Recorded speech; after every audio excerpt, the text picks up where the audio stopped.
Growing up as a Mexican American, I was influenced by all the imagery around me, everything that was on our walls, the TV we watched, the food we ate, the different imagery, Mexican TV shows, all that stuff influences my work today.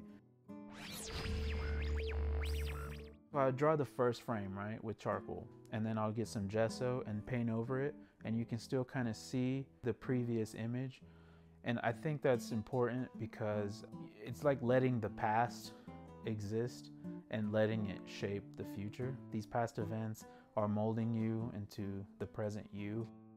There's a story my dad told me about when he came here. My dad walked here with one of his cousins and his brother-in-law. It was a 15-day walk. On the way here, they were starving. You know, they were walking in the desert heat, and all they had to eat was, you know, the animals that they could catch. And they caught a porcupine, killed it and cooked it, and they ate that. It's a really interesting story. It's something I never knew about my dad because he doesn't really talk about that stuff. That story, it resonated with me because just to get to this point was all for me and my brothers and sisters. And because he did that, I'm here now and I get to live, you know, a better life.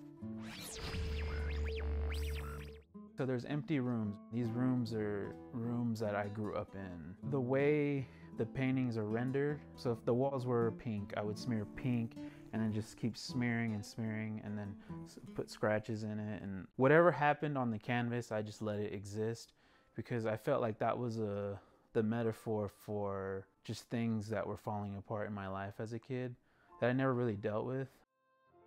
Painting was essentially an escape for me. It's like an interruption into the mundane. The very first painting I did was a ceiling. We went to a hospital and I remember just sitting in the waiting room and looking up at the ceiling.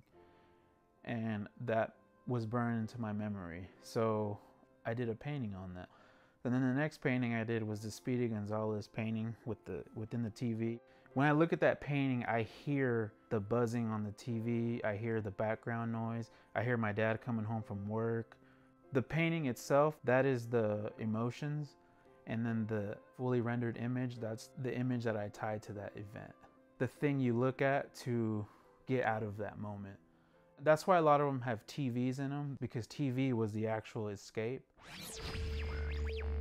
With the immigration series, I've noticed that a lot of the TV shows, even on, you know, the Mexican shows, all of them is narco this, narco that, and just everything to do with, you know, these drug traffickers and that culture, which is fine, but when that's all you're saying, that's what they're gonna assume what your culture's about.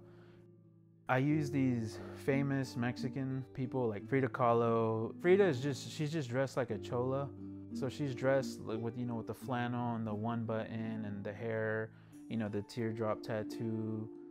Frida is a very prominent artist and she's just held to a very high standard. So to show her like as a chola, it means that you should look at a person as an individual and not what people that look like them have done or are doing. This is a part of our culture, but it's not all of our culture. So I use these famous people and put them in everyday like Mexican situations. Like the Blue Demon is gonna be selling tacos and El Santo is gonna be selling corn, elote, which is like a Mexican, just a popular Mexican treat. I think I'm saying that the overall message is that we are, yeah, narco culture is happening, but there's way more to us than that.